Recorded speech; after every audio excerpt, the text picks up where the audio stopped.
Assalamualaikum warahmatullahi wabarakatuh. Alhamdulillahi rabbil alamin. Wassalatu wassalamu ala sayyidina Muhammadin wa ala alihi wa sahbihi ajma'in, amma ba'd. Puji syukur senantiasa kita panjatkan kehadirat Allah pencipta semesta alam. Selawat dan salam kepada junjungan kita Nabi besar Muhammad sallallahu alaihi wasallam beserta keluarga dan sahabat beliau sekalian. Hadirin wal hadirat sidang jemaah subuh yang dirahmati Allah, juga mustami radio-radio yang turut menyiarkan secara langsung ceramah di Masjid Raya Baitur Rahman, juga kepada tamu-tamu kami yang datang dari luar kota. Hadirin wal hadirat yang dimuliakan Allah, kita ingin ulang kaji pagi ini tentang seorang istri Rasulullah yang bernama Maria Qibtiyah. Siapa Maria Qibtiyah ini?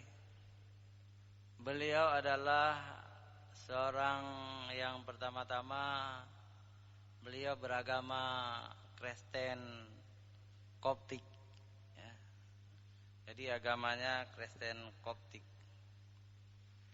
Bagaimana beliau sampai menjadi istri Rasulullah dan melahirkan seorang anak dengan Rasulullah sallallahu alaihi wasallam. Anak itu bernama Ibrahim. Kisahnya begini. Rasulullah sallallahu alaihi wasallam mengirim surat kepada raja-raja baik yang beragama Nasrani, Yahudi maupun yang beragama menyembah berhala. Jadi Rasulullah mengirim surat dakwah. Rasulullah berdakwah kepada raja-raja non-Islam itu. Bunyi surat Rasulullah hampir sama semuanya. Salah satu surat itu dikirim ke Raja Mesir. Raja Mesir itu adalah, ya, namanya Muqawqis. Siapa Muqawqis ini? Juga sebenarnya bukan orang Mesir. Muqawqis ini adalah orang Yunani, ya. Orang Yunani yang menjajah Mesir, menjadi raja beliau di Mesir. Bunyi suratnya dari Muhammad Rasulullah. Dari Muhammad Rasulullah, salam sejahtera kepada Anda, Raja Mesir. Saya mengajak Anda untuk masuk Islam. Kalau Anda masuk Islam, Allah akan melipat gandakan rahmat kepada Anda. Kerajaan Anda akan kekal, maksudnya terus maju, ya. Dan hari akhirat Anda masuk surga dan bebas dari api neraka. Masuklah Islam. Karena Islam itu agama yang benar, agama penutup, dan saya Rasul penutup. Tulis Rasulullah. Dikirim ke Mesir, diantar oleh seorang kurir. Bagaimana tanggapan dari Muqawqis, Raja Mesir? Dibukalah surat itu. Dia senang, gembira, senang. Apalagi Muqawqis itu termasuk Kristen yang alim. Dia itu ahli kitab. Dia belajar dalam Taurat, dalam Injil, dalam Zabur. Ada seorang rasul, penutup para rasul setelah Nabi Isa. Setelah dia baca, dia tertarik untuk masuk Islam. Tertarik. Lalu dikumpulkan menteri-menterinya, hadir semua dalam istana. Dia baca surah Rasulullah di depan menteri-menteri itu. Tujuan Muqawqis sebenarnya supaya menteri-menteri itu juga masuk Islam. Dia sudah berbunga-bunga dalam hatinya ingin masuk Islam. Tapi apa kata menteri-menterinya itu? Daulat tuanku, kalau Anda masuk Islam, kami akan memakzulkan Anda. Daulat tuanku, kami turunkan dari tahta. Dan kami akan mencari raja yang lain. Coba daulat tuanku pikirkan. Akhirnya Muqawqis itu memutuskan cinta dunia, cinta kerajaan, cinta kekuasaan. Saya selalu ingin jadi raja Mesir, katanya. Saya tidak pindah agama. Saya tetap Kristen. Akhirnya dia tidak ada hidayah dari Allah Subhanahu wa taala. Tetapi dia ingin membalas surat. Dia buatlah surat kepada Rasulullah sallallahu alaihi wasallam dari Muqawqis raja Mesir kepada yang terhormat Nabi Muhammad Rasulullah yang ada di Madinah. Salam sejahtera kepadamu. Aku telah menerima suratmu. Aku telah memahami isi suratmu. Tapi saat ini aku belum bisa masuk Islam. Kata dia, belum bisa masuk Islam. Kepada Anda Rasulullah, saya kirimkan beberapa hadiah. Semoga Anda terima dengan baik. Wassalam, Raja Mesir, Muqawqis. Hadirin wal hadirat yang dirahmati Allah. Apa yang dikirim? Yang dikirim adalah 3 budak. 2 perempuan, 1 laki-laki. 3 budak. Budak artinya orang tidak merdeka, itu budak. Boleh dijual belikan. Malah boleh yang perempuan itu ditiduri, halal. 2 orang dokter ahli untuk merawat Nabi lah kira-kira. Tabib, zaman dulu tabib namanya. 2 ekor kuda. Dan banyak yang berbentuk dirham, emas dan perak. Dikirim. Dan semua itu diterima oleh Rasulullah sallallahu alaihi wasallam. Tapi kata Rasulullah, celaka orang ini, tidak mau beriman. Itu dalam hadis. Kita tawarkan iman, dia tidak mau beriman karena cinta dunia. Tapi Rasulullah menerima hadiah-hadiah dari orang kafir. Maka kita juga halal menerima hadiah dari orang kafir, sepanjang tidak ada misionaris. Kalau ada misi ingin memurtadkan kita, anak-anak kita, generasi kita, hadiah dari orang kafir itu hukumnya haram diterima. Haram. Tetapi kalau tidak ada misi, ingin membantu, ingin bersahabat, ingin menjalin hubungan yang baik antara negara Islam dengan negara non-Islam, tidak ada misi, itu halal. Halal diterima. Itu masjid-masjid kita, pesantren itu setelah tsunami ada bantuan dari orang-orang non-Islam. Halal semuanya, tidak masalah. Hadirin wal hadirat yang dirahmati Allah Subhanahu wa taala, 3 budak itu berbangsa Qibti atau Koptik, dalam bahasa Inggris disebut Koptik, bahasa Arab Qibti. Jadi orang-orang Qibti itu orang-orang yang ganteng dan cantik-cantik, ya. Putih kulitnya, perempuannya cantik-cantik di Mesir. Hidup di kota Kairo, di tengah-tengah kota Kairo. Yang aneh sampai sekarang tidak mau masuk Islam. Mereka itu tetap Kristen, tidak mau masuk Islam. Tapi wajah mereka cantik-cantik. Yang perempuan juga cantik. Maka yang dikirim oleh Raja Mesir kepada Rasulullah itu sangat cantik. Jadi Maria Qibtiyah ini sangat cantik orangnya. Cantik sekali. Aisyah istri Rasulullah yang cantik. Aisyah sangat cemburu melihat kecantikan dari Maria. Jadi Rasulullah langsung mengajak dia. Sebenarnya dia sudah masuk Islam dalam perjalanan dari Mesir ke Madinah. Dia sudah masuk Islam. Rasulullah menanya, kamu mau masuk Islam? Mau. Bagaimana kalau aku merdekakan engkau dan aku jadikan engkau istriku? Senang ya Rasulullah.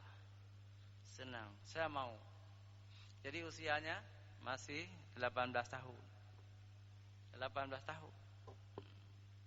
Masih muda. Dan di situ terjadi khilafiyah antara penulis sejarah.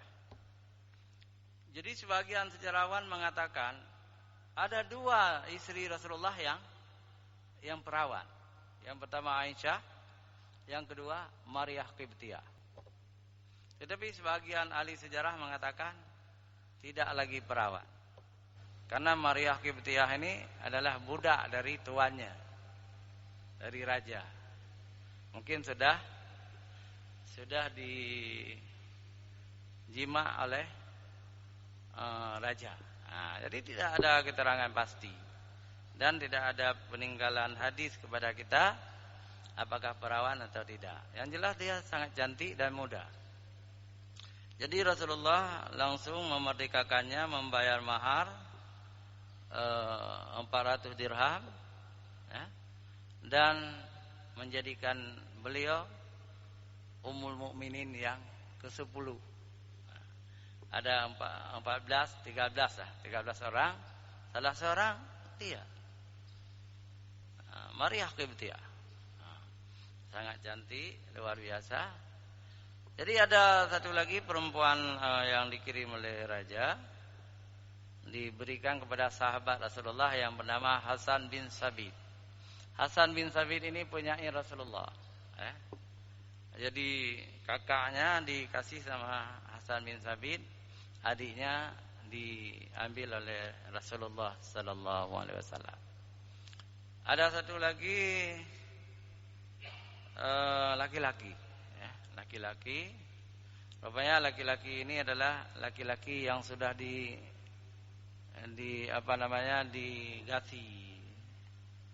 digasi apa itu? Dikebiri. Dikebiri.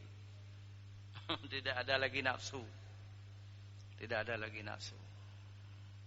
Jadi laki-laki ini ditugaskan oleh Rasulullah untuk menjaga keamanan. Menjaga keamanan kepada istri mudanya itu. Kepada istri mudanya Maria Al-Qibtiyah. Karena satu suku, ya, satu suku. Dan rupanya mereka itu Maria Al-Qibtiyah itu bapaknya orang Qibti Mesir beragama Katolik. Tapi ibunya orang Yunani. Orang Yunani. Luar biasa. Persaudaraan Islam.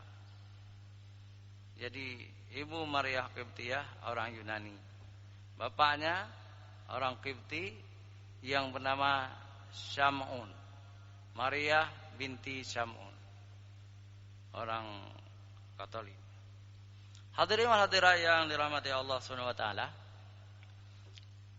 Kemudian Maria Qibtiyah hamil.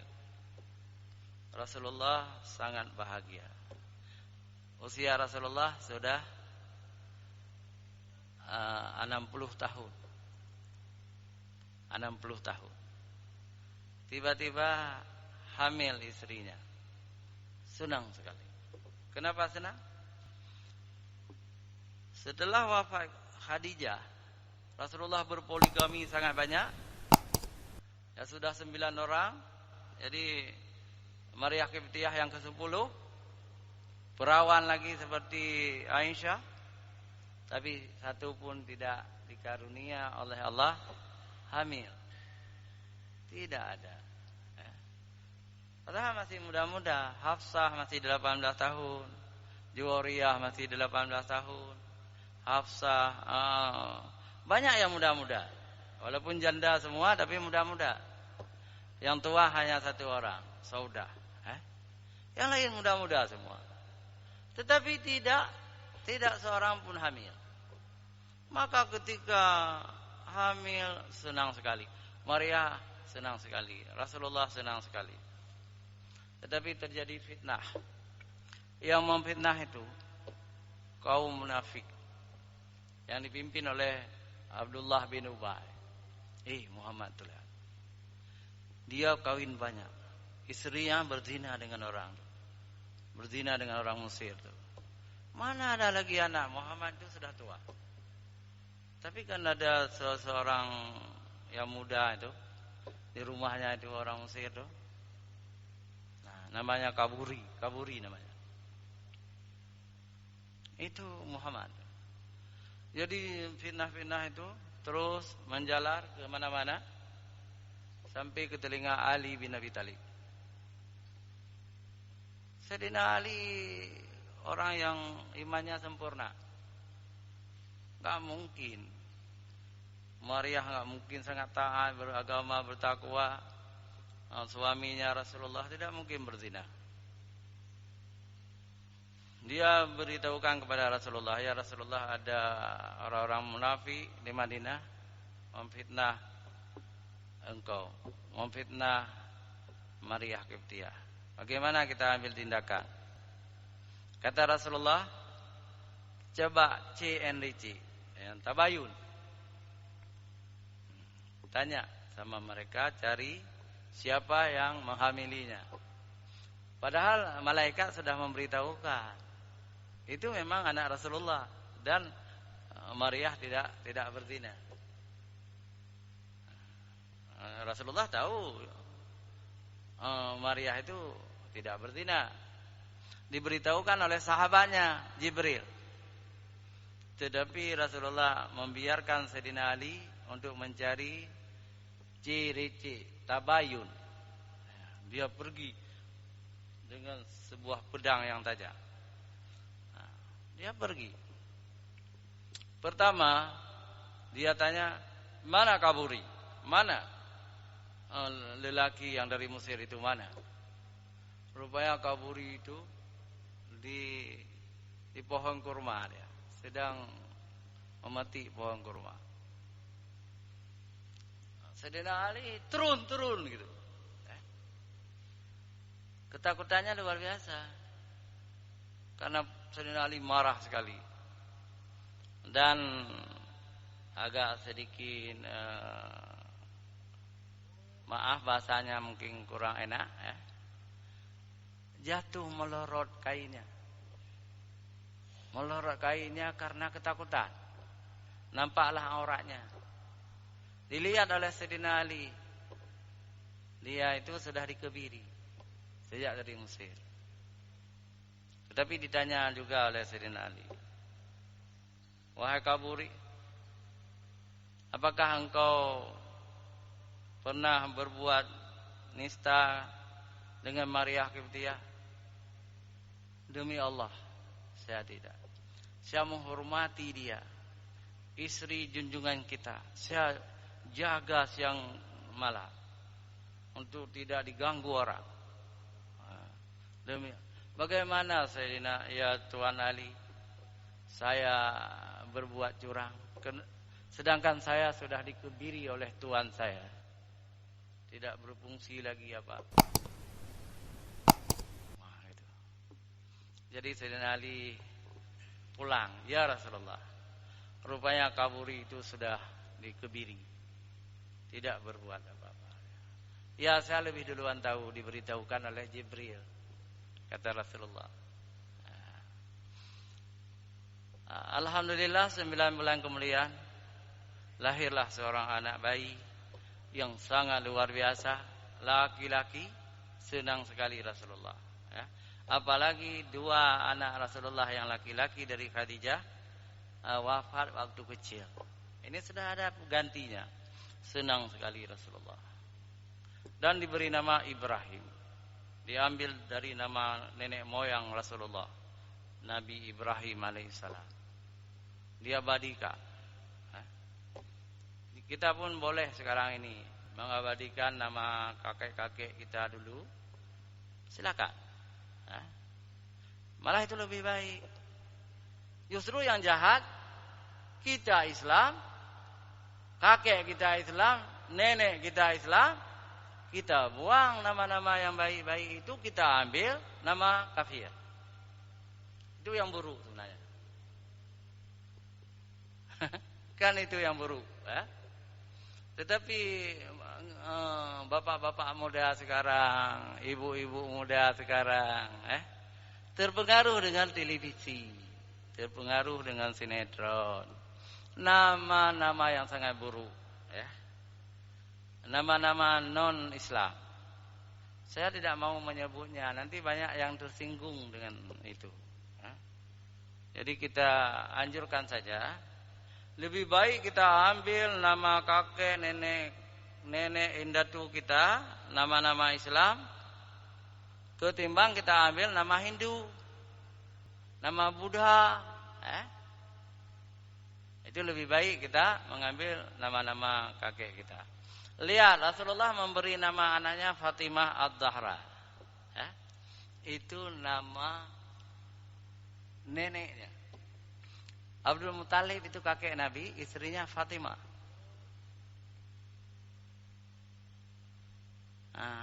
Orang-orang kita aneh, ya. Aneh. Kita ini bernama Islami, bernama Islami, tapi berkiblat ke Bali. Begitu lahir anak, langsung mencari nama Hindu, nama Buddha. Dalam agama Hindu Buddha, bahasa Sanskerta, ya. Jadi kita nggak boleh menyebut terlalu banyak, tersinggung semua ayah nanti. Kalau kita kasih contoh, nggak usahlah kita kasih contoh. Yang kita harapkan kesadaran kita, ibu-ibu muda, ayah-ayah muda yang akan ada bayi, berilah nama-nama Islami. Banyak sekali nama-nama Islami yang indah, yang cantik, berikan. Jangan berkiblat ke Bali dong. Pakai dong kali-kali. Jangan berkiblat ke India. Berkiblatlah ke Aceh saja boleh, ke Mekah boleh, ke Pakistan. Kenapa harus berkiblat ke Bali? Apa hebat kali orang Bali? Tidak hebat.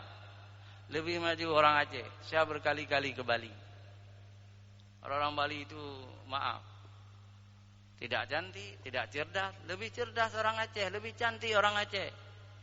Tetapi anehnya orang Aceh ini, begitu lahir anak, mencari nama Bali. Na'udzubillah min zalik. Ini semacam renungan saja.